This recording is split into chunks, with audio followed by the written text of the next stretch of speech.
Alrighty then, this is me talking to you about a U.S. News and World Report, The Secret Mind, 2005 article. Yes, I'm digging.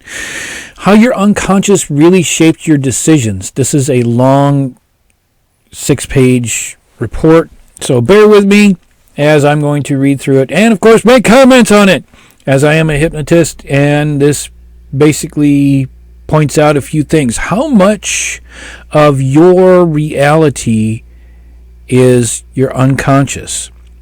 How much do you control your reality? What percentage do you think it is?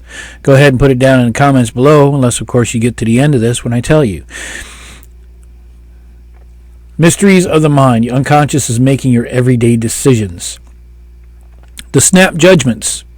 The song that constantly runs through your head whenever you close your office door. The desire to drink Coke rather than Pepsi, or drive a Mustang rather than a Prius.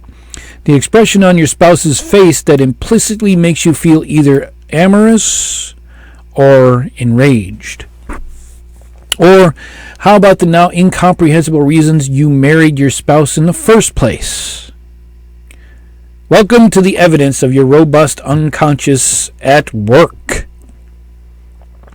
While these events are superficially unrelated, each reveals an aspect of a rich inner life that is not a part of consciousness, much less a rational thought. Today, long after Sigmund Freud introduced the world to the fact that much of what we do is determined by the mysterious memories and emotional forces, the depths of the mind and the brain being explored anew.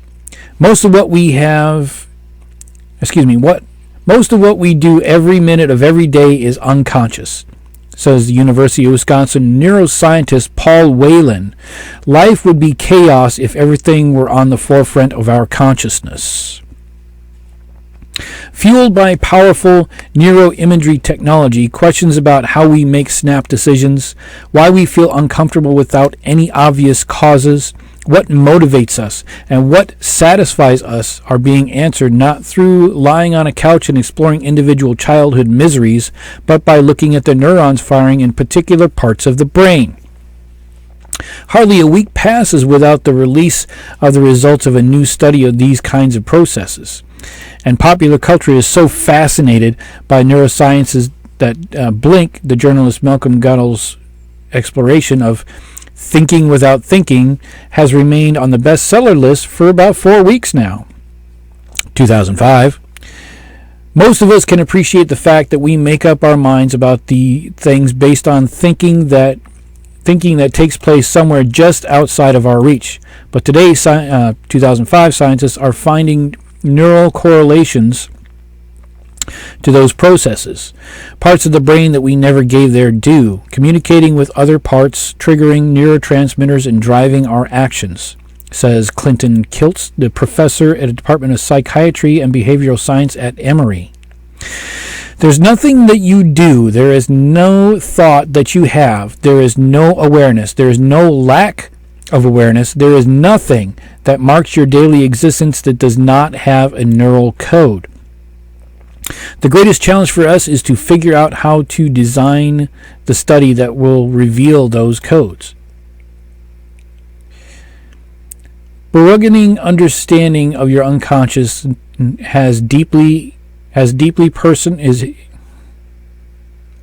Understanding of our unconscious has deeply personal and also fascinating medical implications. Learn how to write, people. The realization that our actions may not be the pristine results of our high-level reasoning can shake our faith in strength and such reasoning can shake our faith in the strength of such cherished values as free will, capacities to choose, and the sense of responsibility over those choices. We will never be able to control the rhythm of our heartbeats or choreograph our limbic system, and yet Gladwell writes that our snap judgments and first impressions can be educated and controlled, and the task of making sense of ourselves and our behavior requires that we acknowledge there can be much value in the blink of an eye in months of rational analysis. I mentioned this before in the other videos, but this is the base one of the base reports from 2005 on the newest understandings of how things happen in the mind. And you've also heard me say that the mind is not the brain. So, onwards through mental health. But unconscious procession is not just the stuff of compelling personal insight. For those with emotional disorders and anxiety, bipolar disorder, schizophrenia, and others who suffer from traumatic brain injuries, either from a stroke or an accident, peeling away the behavioral layers of their dysfunction has revealed a fascinating activity out of conscious awareness that may eventually provide clues to more effective treatments for such ailments. Recent research on minimally conscious patients, for example, shows language centers on fire when they hear personal stories recounted by a family member. Research on schizophrenia reveals that most who are afflicted have an impaired ability to smell, which researchers think may provide some clue to understanding why they have such difficulty perceiving social cues. Or consider the case of Sarah Sankton, who was hit by a drunk driver and lay mute at the Golden Plains Healthcare Center in Hutchinson, Kansas for 20 years. After the September 22, 1984 crash, the doctor told her parents that it was a miracle she was even alive, but that she would never talk or move again on her own. Last month, she began speaking a simple okay at first, and then more words, even shorter sentences. This is back in 2005. So, things can happen. How does this happen? What's going on? What was going on all that time? How do we get some access to this thing called unconscious? According to cognitive neuroscientists, we are conscious only about 5% of our cognitive activity. So most of our decisions, actions, emotions, and behavior depend on the 95% of brain activity that goes beyond our conscious awareness. From the beating of our heart to the pushing the grocery cart and not smashing into the kitty litter box, we rely on something that's called the adaptive unconscious, which is all the ways that our brain understands the world that the mind and body must negotiate. The adaptive unconscious makes it possible for us to turn a corner in our car without having to go through elaborate calculations to determine the precise angle of the turn, the velocity of the automobile, the steering radius of the car. It's that thing that can make us understand the correct meanings of statement like prostitutes appeal to Pope or children make nourishing snacks without believing that they mean that the Pope has an illicit life and cannibals are munching on our children. So, consuming thoughts. So, before we get into consuming thoughts, as I mentioned, I was going to try to keep it to the end, but there it is in the beginning of the article. 95% activity that you do is absolutely positively unconscious. You actually consciously go through your day with 5% consciousness. Now, mindfulness meditation is to expand that number out, but how much? Right? Even if you double it to 10%, what does that mean? This is a 2005 study. Now, the question really is, how far have we come since 2005 related to distraction, related to cell phone usage, related to gaming usage, right? I think that number has gone down, but we'll stick with the 5% because that by itself is alarming. You do nothing for your day. Everything is unconscious. Period. 5%. 5% of your day. Right? Let's see, what is that? Actually. So, I think that's about 72 minutes or 1 hour. 1 hour out of your day is conscious thought. You make those decisions. But the rest of it is your car, as I just mentioned, right? The behaviors, the things that you do on autopilot. What angle do you need to put your arm in when you're putting on your shirt? Is it a button-down shirt or is it a t-shirt? How much pressure do you need to exert in order to put that over your head? Okay? Now let's continue on. Consuming thoughts. Gerald Zaltman uses examples like these in many of his conversation. He may be an emeritus professor from the Harvard Business School, but he thinks about layers of consciousness like neuroscientists do.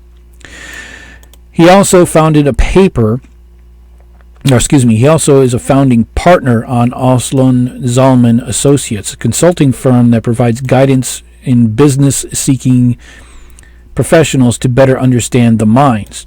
And in this particular case, it quite literally means the minds of consumers. As a professor of marketing, Zaltman obviously was very interested in figuring out what made people buy one thing and not the other. In a world of neuroscience, this goes to the heart of profound questions of motivation. In the world of business, it goes to the bottom line. When trying to probe the minds of consumers, Zaltman wondered if there was a way to move beyond the often unreliable focus groups to get to the true desires of customers, unencumbered by the noise, which would finally result in more effective sales and marketing. Not that the individuals actually needed the item that they were purchasing, but, it's all about the bottom line of business, right? His solutions became U.S. patent number 5,436,830. Known also as the Zaltman metaphor elicitation technique, which is, according to the patent, a technique for eliciting interconnected constructs that influence thought and behavior. Well, mind control terminology, anybody? From Hallmark cards to Broadway plays, from Nestle Crunch bars to the design of Children's Hospital in Pittsburgh, ZMET has been used to figure out how to craft messages so that consumers will respond to the important 95% of their brains that motivates many of their choices. How does it do that? Through accessing the deep metaphors that people, even without knowing it, associate with a particular product or a feeling or a place. Language is limited, Zaltman says, and it cannot be confused with the thought itself. Images, however, move a bit closer to capturing fragments of the rich and contradictory areas of the unconscious feelings. Participants in his studies cut out pictures that represented their thoughts and feelings about a particular subject, even if they cannot explain why. He discovered when people do this, they often discover a core, deeper metaphor simultaneously embedded in a unique setting. They are drawn to a seasonal or heroic myths, for example, or images like blood and fire and mother. They also draw into deep concepts like journey and transformation. His work around the world has convinced him that the menu of these unconscious metaphors is limited and it is universal, in the manner of human emotions like hope and grief. What was that Obama speech again? And Zaltman had founded that even grand metaphors have their particular applications. The architectural firm Astornio and the design firm Fathom asked Zaltman to help in designing new children's hospital that would make a difficult experience somewhat easier for children, their parents, and the people who work there. With the classic ZMET technique, children, parents, and staff members cut pictures they somehow associated with the hospital when they're interviewed for nearly 2 hours about these particular pictures, exploring the thoughts, feelings, and associations they triggered. So a stream of metaphors emerged in the conversations. A child brought in a picture of a mournful-looking pug when she colored blue because he's kind of sad. And that's the way I feel when I'm in the ICU or just can't get out of my room. After each picture was thoroughly analyzed by the participants, the images were scanned, and another interviewer with a computer and a talent for Photoshop programs sat with the parent, child, or staff member and created a collage, a personal Rorschach test of the images. This snapshot of participants' unconscious associations with the hospital was then enlarged to include personal narratives using the collage. The process is quite painstaking, but after the transcriptions of the sessions are reviewed, even in all of the enormous variety of human expressions and emotion, the core theme emerged. In the case of the Children's Hospital, says Christine Astonio del Sol of the Fathom firm, the main metaphor was transformation, and the supporting metaphors were control, connected, and energy. How does that translate into the physical space? When patients and their families walk into the new hospital, which will be was completed in 2008, they'll be surrounded by images of butterflies, which is the ultimate symbol of transformation. Patient rooms will be more like home, and children will be able to exercise some control over their personal space. A huge garden, embodying transformation as well as energy and connection, will be visible from all rooms and accessible to children and their families at all times. Before design of these things was a guessing game. It was hit or miss, said De Sol. But we know now that at our deepest level, this hospital has been about transformation. So when a sick child or a worried parent or a harassed nurse walks into the hospital, a deep and reassuring recognition of the potential beauties of transformation will resonate unconsciously. So, thank you for the ZMET, that process, which has been ravaged and torn apart by media to make sure that we stay where they want us to stay, to trigger our very particular human ideas of metaphor.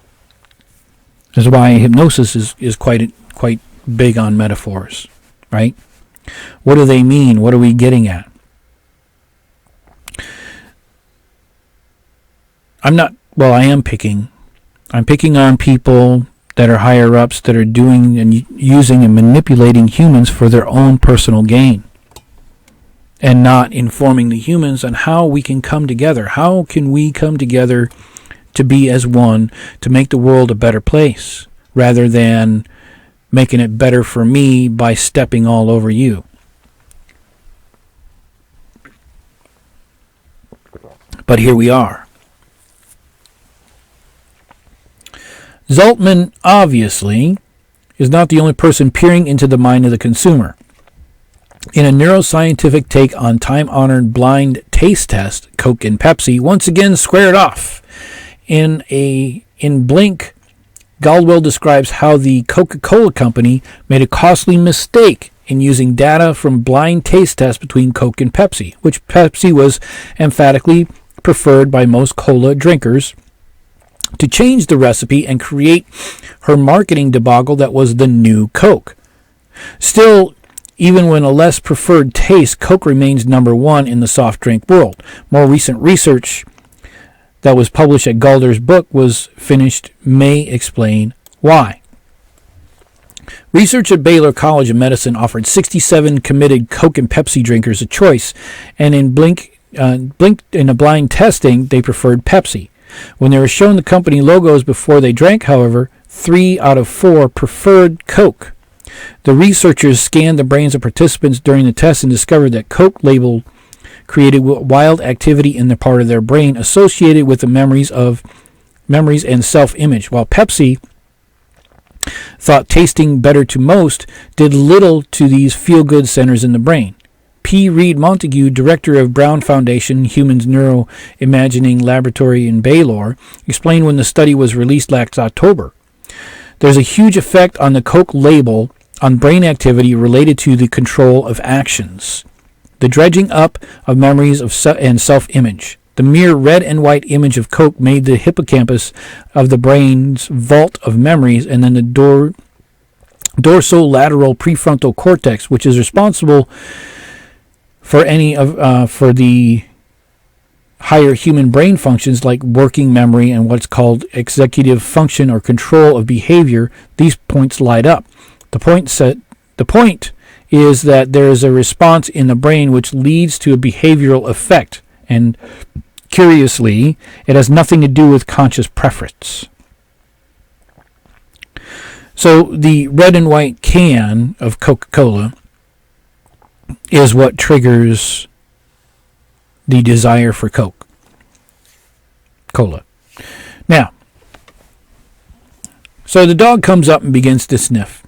If it remembers you and you're a nice person, then it instantly wags its tail. Perhaps even desires to lick your wrist. Or it may avoid you. It may associate you with food or with a swift kick. And all those images, all the associations are evoked by one healthy sniff. Aside from the basic inhibition against walking up to someone and sniffing, humans are no different. An odor is not just a name, it's a whole context, says the psychiatrist Dolores Malespa of New York State Psychiatric Institute and the Columbia University Medical Center. Olfactory information is privileged, since it is one of our five senses that does not make a brief stop at the brain's relay station of the thalamus before going into the ever so intellectual prefrontal cortex. Smell is unmediated, unfiltered, and it hits the prefrontal cortex with a wallop of intensity. Intensity, yeah, that word. Researchers have found that smell plays a strong role in our emotion choices, even without our knowing it. And when the female roommates synchronize their menstrual cycles, it is because the unconscious perception of odor sets off the endocrine system. Our brains say Mesopotamia. Our brains, as the beginning with the fetal development, are laid out to give precedence to olfactory perception.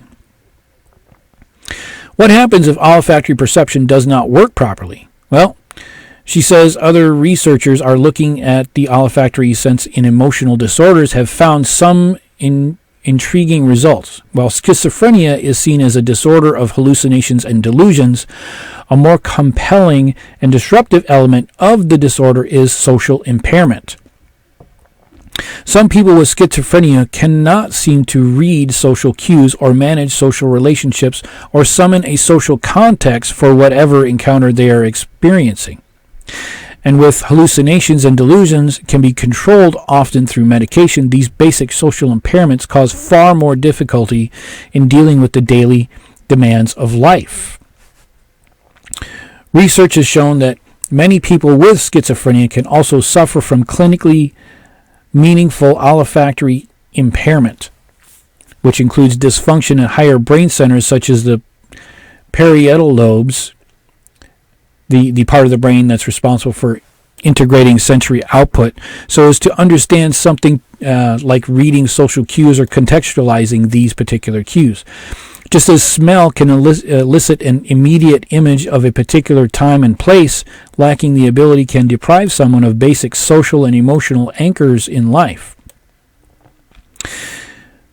What we are learning is that smell is a good window into the unconscious basis of sociability and social interest, says Dr. Malaspina. There is a tremendous explosion of interest in this forgotten sense, and it was under the nose all this time. Right. Now, the scenario occurs in the hospital rooms throughout the world, thousands of times every day. A brain-damaged father or a mother or a child lies in bed, not completely unconscious, not in a coma, but demonstrating only flickering consciousness. Small behaviors that show there is some evidence of the person who once was there, some evidence that this person perhaps knows friends and family members are nearby. Medically, these patients are categorized as existing in a minimally conscious state of awareness. It is estimated there are about 100 to 300,000 Americans in such a state right at this time in 2005. Sometimes these patients are able to utter the name of an object or to follow a very simple command. But for friends and family, they are no longer themselves. And because they find language so difficult, it's also assumed that they are unlikely to follow conversations. Who would have been able to think that the olfactory senses have such a large purpose in our life? We rely so very much on our eyesight that we neglect the other senses.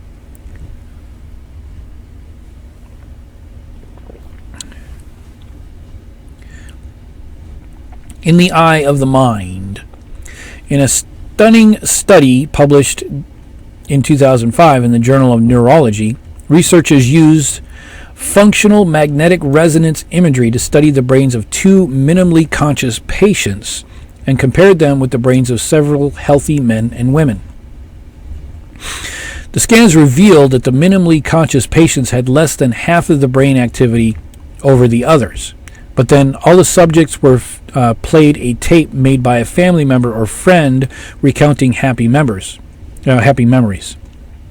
and shared experience.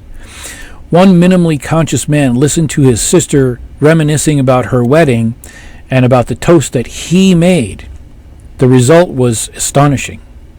All those who were scanned, including the minimally conscious patients, shared similar brain activity, some with activation in the visual cortex that shows that there is life of the mind beyond what is apparent. But Finns, who was not involved in the study, points out that philosophical questionings also emerge. Does this mean that they are seeing words, visualizing semantic concepts? Does it mean does this in some way mean conceptualized consciousness? Zeltman points out language is only the narrowest determination of our thoughts. The study shows that our brains, even damaged brains, are exquisitely attuned to that particular fact. For the brain damaged and for the healthy, despite the evidence of prevalence of the unconscious in our daily lives, even as fervent a believer as Zeltman urges a bit of caution.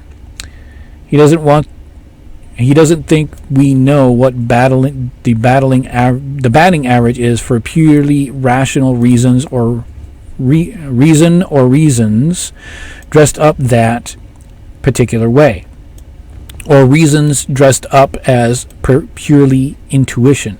Both can get us into trouble and often do, and both serve us quite well. It is that great tension between the two, intermingling of the known and the unknown, the conscious and the unconscious, the 5% and the 95%, that the pioneers exploring the vast and intricate universe of our minds will continue to probe. But there will be most likely never be a complete understanding. After all, the enigmas of the mind and the mechanics of the brain will forever define the ultimate mystery of simply being human. An interesting perspective from the doctor and the researcher of neuroscience. So, what does all that crap mean, really? It truly means they really don't freaking know. But they did separate out the difference between the mind and the brain in that last sentence. As I mentioned earlier, the brain is a recording device. I don't know if they probably did not know that back in 2005 because that's a new discovery. The brain is a recording device. So we are perceiving 2 to 5 nanoseconds after the event actually happened. So that game of the hand slap has a whole different connotation now, doesn't it? Right? So making the choices about right or wrong. I did tell you this is 6 pages. We're at 30. We're at page 5 out of 6. Making those choices about right and wrong. If asked if it would either be okay to kill your own child, you don't have to think very hard before answering that with a no. And no matter what argument someone's offered, you would probably wince at the idea that even consensual, safe sex between siblings is anything but bad. Jonathan Haidt, a psychology professor at the University of Virginia, believes the initial reactions are based on 5 intuitions, deep wired into the brain by eons of evolution. Cultural norms and practices based on these instincts, he says, much as these coincidences are built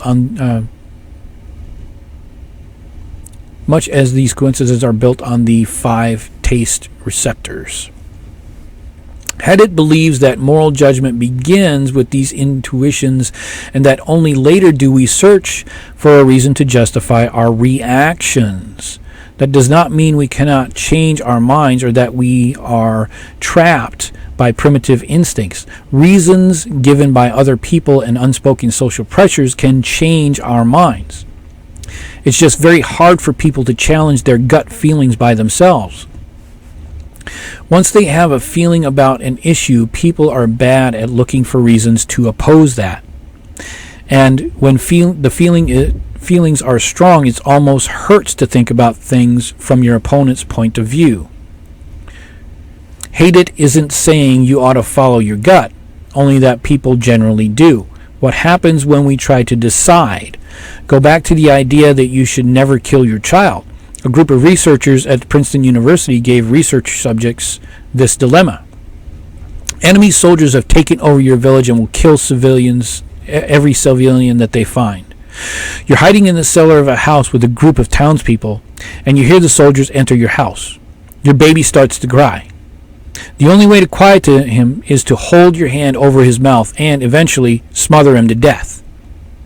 But if the baby keeps crying, the soldiers will discover your group and kill everyone, the baby included.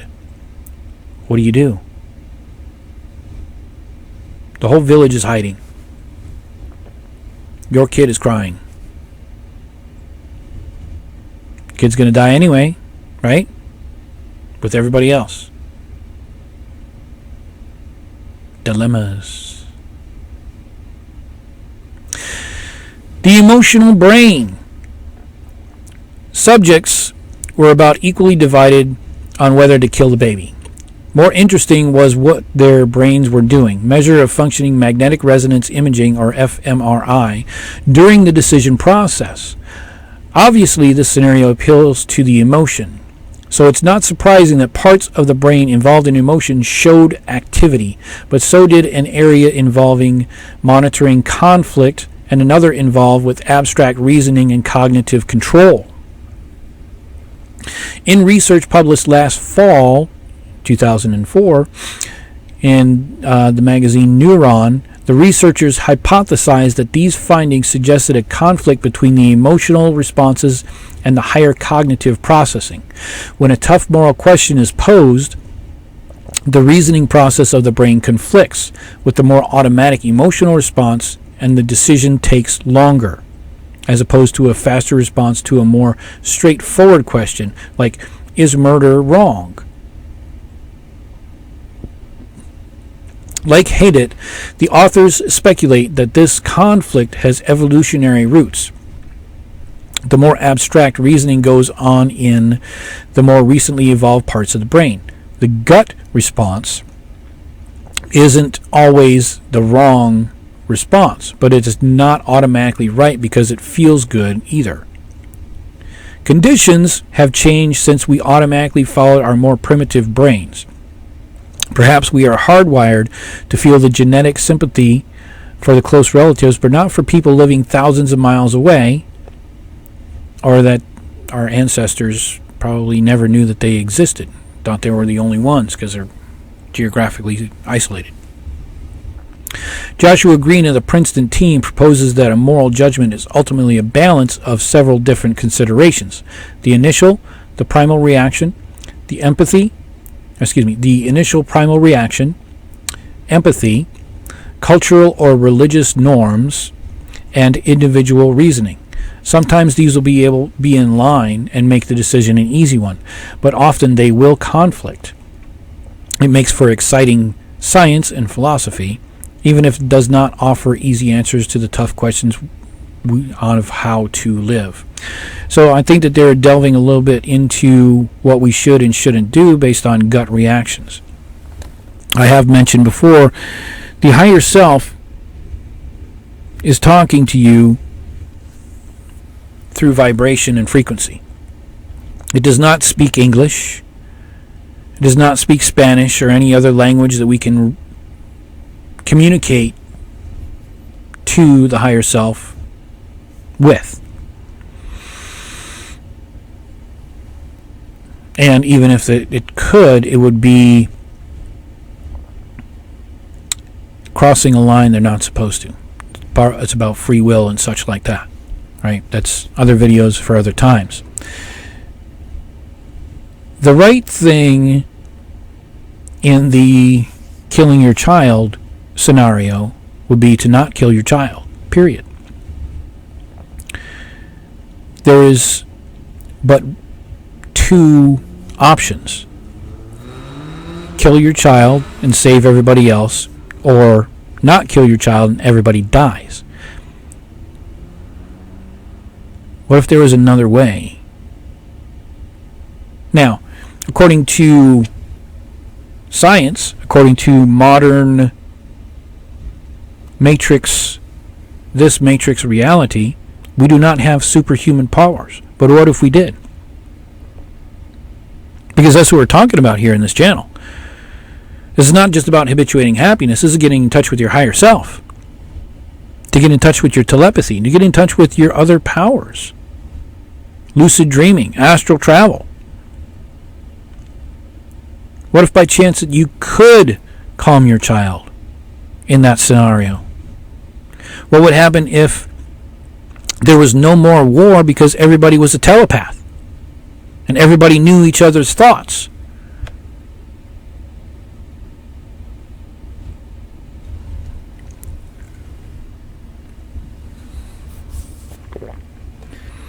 We know the differences between right and wrong. Being put in impossible scenarios as a 3D human, there are certain things that some people would do that others would not.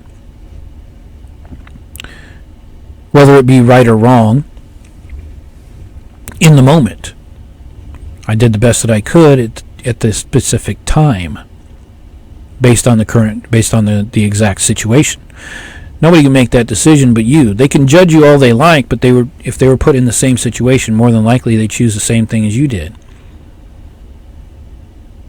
But you're making a decision based on the limits of the 3D. And I am here to push you up to the 5th dimension. To find your happiness. But the point of the paper, of course, is how much of your life is yours. So we're talking about 1 hour per day. 1.2 or something like that. 72 minutes out of your day is actually conscious thought. Now that includes the time that you're sleeping. Right? That's 24 hours. 24 hours is 1,440 minutes, and 5% of that is 72. You have 72 minutes of actual decisions that you make consciously. We can argue from 2005 till now whether or not that number's gone up or down. We can do that all day or all week or all year. It's irrelevant, and we should keep to the 5%. So, be aware that you are only 5%, right? Because everything else is handled unconsciously. The weight distribution of your car as you go around the corner, you automatically calculate that. Isn't that fantastic? I think it is. How much gas or how much brake to apply as you go around the corner based on, you forgot that you had a trailer behind your truck, right? Or you forgot you were driving a lorry. Here, you were used to driving your Mustang. Now you're driving a lorry, big ass truck. Right? Weight distribution is different. How do you compensate for that?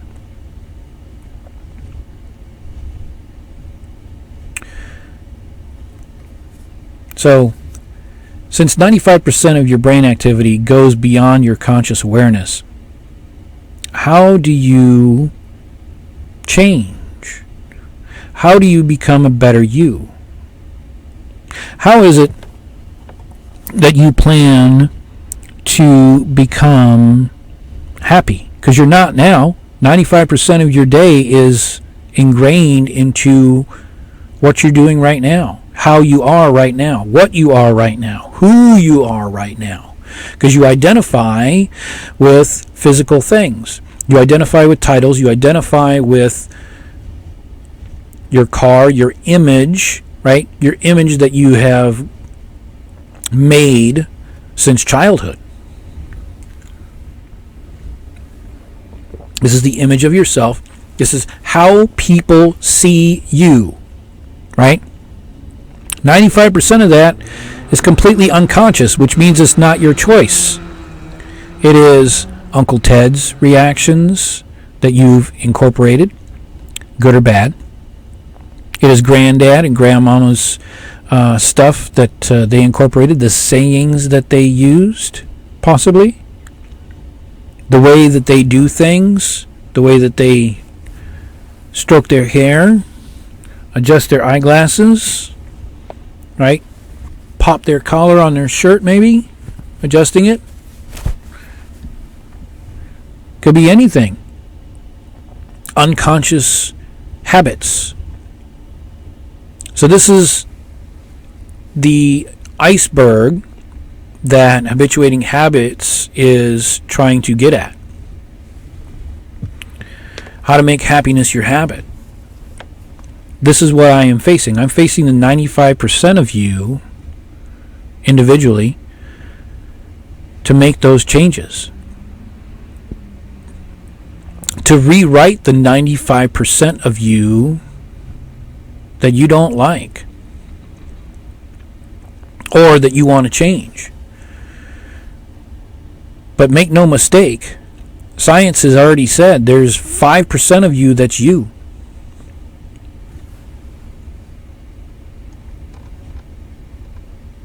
I could possibly argue even that number of 5% is even smaller based on the number of people staring at their phone. Comparatively, this is 2005, mind you.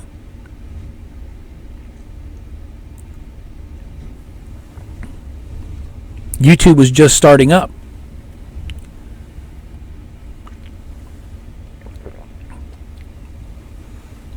Facebook just starting up. Many, many more distractions have occurred since 2005. And even if they were around, they've exploded over the past couple years. Especially since the little issue about being locked in your house with the needlecraft and the denial of needlecraft, or whatever you want to call it. But I can't call it by its true name, otherwise I'll get another strike and get kicked off of YouTube.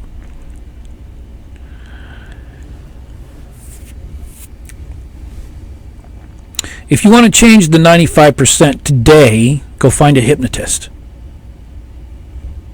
Have a conversation about what you want to do.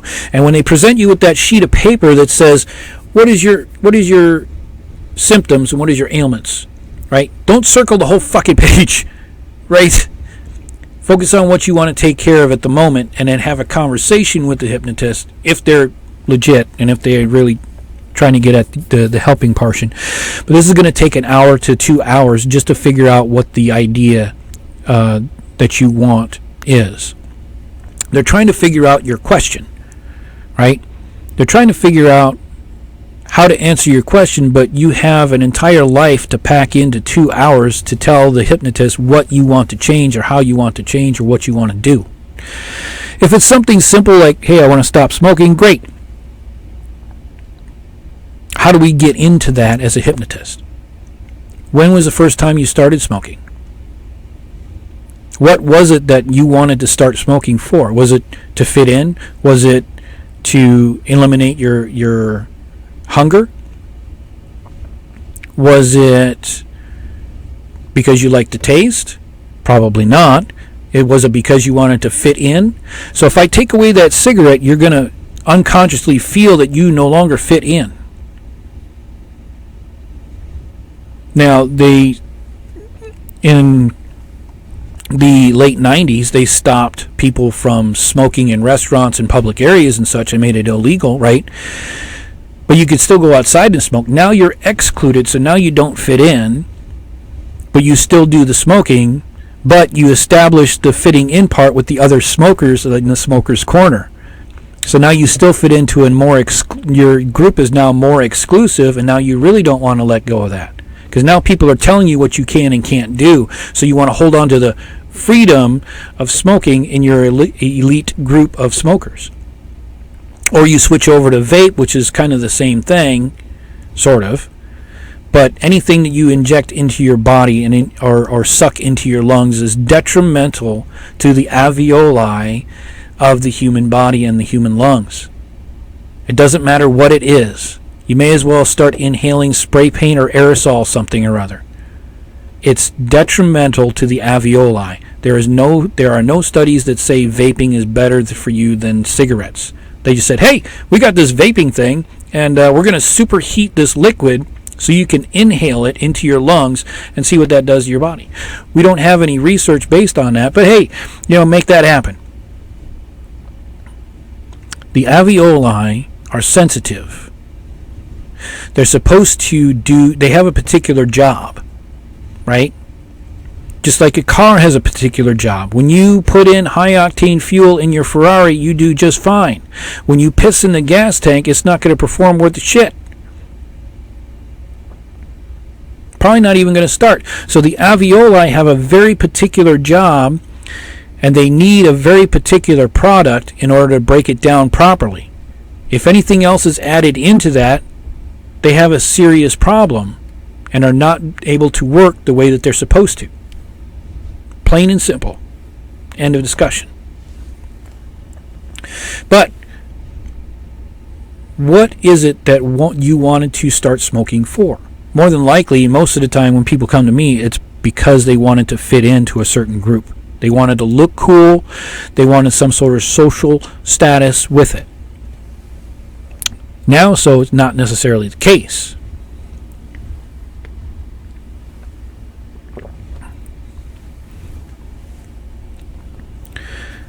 But you have to go back to the beginning to find out what that trigger was to cause you to start smoking. What is it that we can replace that habit with?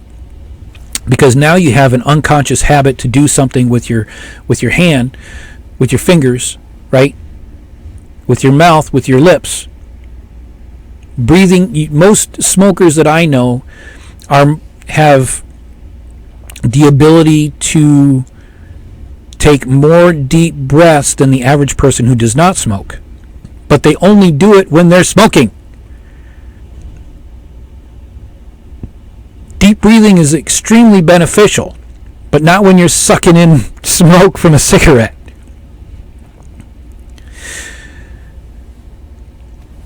So we replace that habit with another one, that we can do something with the hands. Usually it ends up if you don't do it right, they end up chewing on pens, and now they got blue all over their face because they chewed too much on the pen because they did it unconsciously. Or, you give them a piece of gum, and now gum is not good for you, but we won't get into that in this one. So there's other habits that are less dangerous or less destructive as the cigarettes that you now do, but it's better than what you were doing. So if we can just replace it with something else, like let's say maybe a stick of licorice, right? Maybe we can replace it with something else that you like in the food category, or to do something else like maybe a fidget spinner, or to wean you off of that. Now, can we completely destroy it In certain instances, we can. Right? We just turn the cigarette into cat poop. Right? We associate cat poop with that cigarette. So when you put it to your lips, you're putting cat poop to your lips. You go, and you're sucking on cat poop. Right? A lot of times that will work to obliterate the smoking habit. Right? But only if, certain conditions exist. So,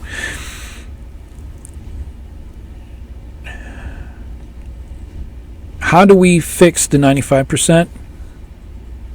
Get the book, Habituating Happiness. Find out how we can convert those habits. And yes, we are going to delve into the subconscious and unconscious here on this channel and in the book, but not in the particulars because it's just the foundation. I don't want to scare everybody off by talking about esoterics and people from Jupiter and Mars and such, right? Which I probably just did. But anyway, it'll all come to pass and it'll all come together as we proceed forward. It's a long explanation to a very complex system. Okay? Can it be done? Yes, it can. Can we fix it next week? No, we cannot. Can we fix it by 2030? Because apparently that's a big number for everybody in politics, by the way. 2030 is the year of pivots, whatever it is. Just as George Soros and that president thing that we got now. They call him Joe, Sleepy Joe, whatever. Whoever he is in the White House that used to have blue eyes, now they're brown for some reason. Yeah, that guy, yeah, he says 2030 as well. But can we fix it? Yes. Does it really need fixing? I don't know, you tell me. Who do you want to be? Who are you? That's a better question, isn't it? 95% of you is not you. So, again, I ask, who are you? I am Nolen-John Zander, at least that's what they call me in this reality. This is 9 Elements Ministry, and something for you to contemplate on if you've stuck around to the end. Hit the like button to get this out there further, and subscribe if you have yet to. Pass this on to somebody else so that they can figure out who they are.